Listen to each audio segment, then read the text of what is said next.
com caráter mais universalizante, que tende com caráter mais universalizante, socializador, como se pretendeu o SUS no começo. Ele se constitui numa correlação de forças na sociedade, de lutas entre classes, isso todo mundo sabe a história da reforma sanitária no Brasil, redemocratização, movimentos populares na rua, as conquistas que vieram do SUS, enfim. É essa conjuntura histórica que possibilita você arrancar do capital uma política pública mais acessível para os trabalhadores. Sim? O SUS nasceu nessa configuração. Uma configuração que há quem diga, eu não vivi essa época, assim, vivi intervindo, né? Eu estava vivo, mas não vivi intervindo, que poderia ter sido arrancado mais. Tentou-se, que a conjuntura possibilitava um arranque maior. O fato é que saiu um SUS, como a Virginia pontuou aqui, que desde o começo tem alguns problemas. Eu citei a complementaridade do privado. Não saiu a ideia do SUS no modelo do Sistema Nacional de Saúde inglês, do sistema alemão, francês, sueco. Saiu o SUS com o seu DNAzinho um pouquinho defeituoso, ou pró-capital no começo. O problema é que, passada essa conjuntura de conquista, aliás, só para completar, em relação aos sistemas europeus, não é diferente. Sistemas europeus também foram constituídos em momentos de luta histórica. Vamos voltar a eles daqui a pouco. Passado esse momento de conquista e a luta desvanecendo, quer dizer, um processo de recuo, de descenso das lutas populares, o capital avança, como bem pautou a Virginia, e retira direitos. Então, aquele SUS que tinha um probleminha genético no começo, esse probleminha vai se exacerbando no seu fenótipo. Aquele problema que era um risco do capital hegemonizar, hoje, 70% a 80% da alta complexidade do SUS é privada. Não tem mais hospital público praticamente prestando serviço para o SUS. Tem os hospitais universitários, uma ou outra Santa Casa, com aquele estado que vocês conhecem, deplorável, e o restante é hospital privado. É onde vai 70% do orçamento da saúde. Santas Casas, as filantropias da vida, enfim.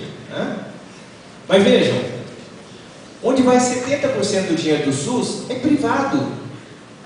Vai para um hospital privado, é isso que é o SUS hoje. Sim?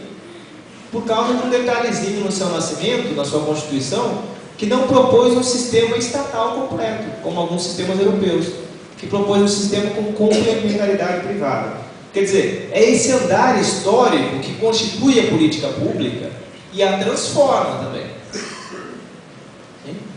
Quando é que a gente conquista políticas públicas? Agora, aliás, um pequeno detalhe.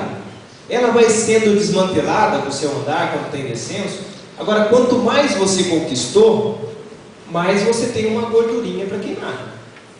É isso? Quer dizer, os sistemas nacionais de saúde europeus estão sendo atacados agora. Mas a conquista foi tão importante, quer dizer, eles não chegaram ao nível de dar um sistema precarizado como é o SUS hoje ainda. As resistências se fazem, quer dizer, você acumulou uma política pública muito mais sólida, conquistou a população defende a política pública, quer dizer, tirá-la agora é bem mais difícil. Agora, qual foi a conjuntura histórica que constituiu as políticas públicas de saúde e seguridade social europeias? Não foram como as do Brasil. Veja lá. As lutas populares na saída da ditadura no Brasil não tiveram um caráter anticapitalista.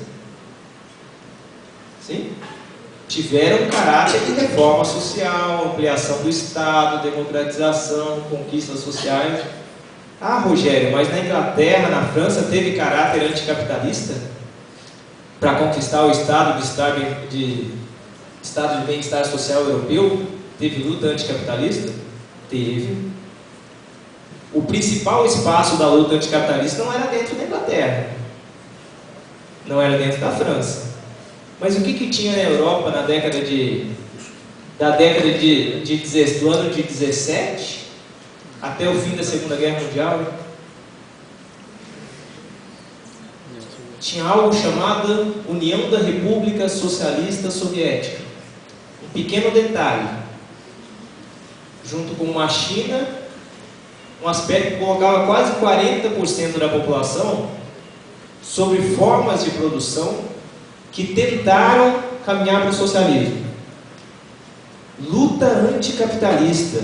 A constituição dos sistemas inglês, do sistema inglês, francês, alemão, não foi possível só porque o operariado inglês, a classe trabalhadora inglesa, francesa, conquistou por suas lutas. A burguesia europeia cedeu porque havia um polo anticapitalista fortíssimo na Europa. Quanto mais a luta de embate tem caráter anticapitalista, maior a possibilidade de conquista de políticas públicas amplas. Vou contar um segredo aqui, por favor, não saia por aí dizendo isso. Se todos os reformistas soubessem que a melhor maneira de conquistar grandes reformas, humanizar o capitalismo, é fazendo luta anticapitalista, eles fariam isso. Certo? O capital vai ceder mais quanto mais ele tiver a faca na garganta. Essa é a questão. As maiores conquistas são quando as lutas anticapitalistas são pautadas na sociedade. Fiz todo esse adendo para dizer que o SUS, essa conjuntura não estava posta. Uma grande conjuntura de mobilização popular, mas que não estava pautada numa luta anticapitalista. Pelo menos não majoritariamente na sociedade.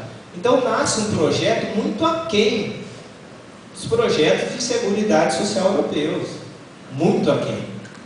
Numa conjuntura de descenso, a gordurinha que a gente tem para queimar aqui é muito menor que a europeia. O SUS sequer conquistou a população. Diferente dos sistemas europeus, lá a população reage quando o sistema é atacado. Aqui o sonho da população é ter um plano privado. A população não defende o sistema público aqui, porque não se efetivou um sistema que conquistou a população para isso. Não foi fruto de uma luta mais extensa. O rumo, qual que é o rumo, eu acho? O rumo é a conclusão que a gente está tirando aqui.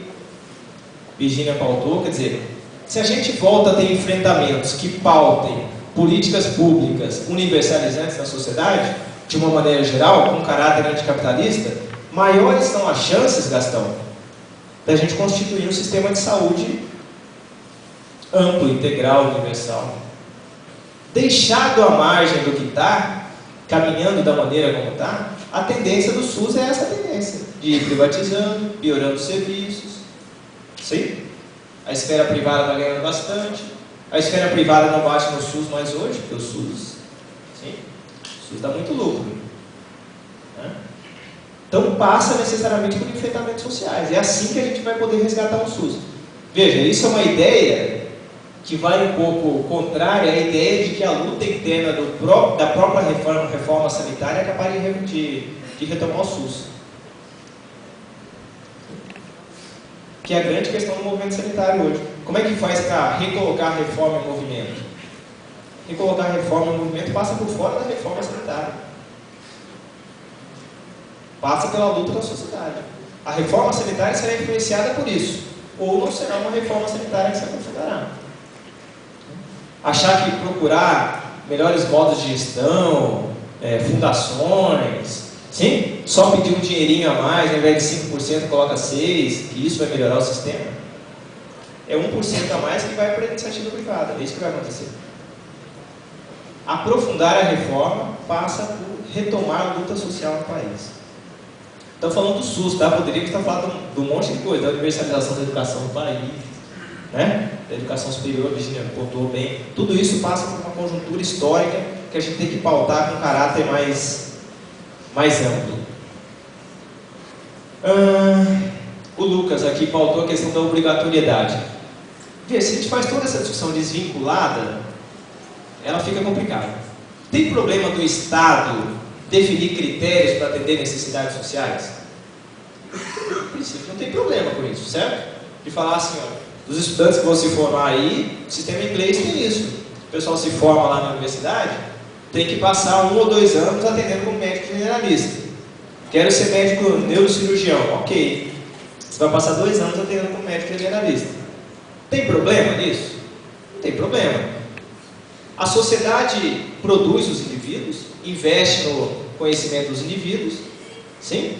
O Estado pode ter a prerrogativa de localizar esses indivíduos para atender as necessidades sociais.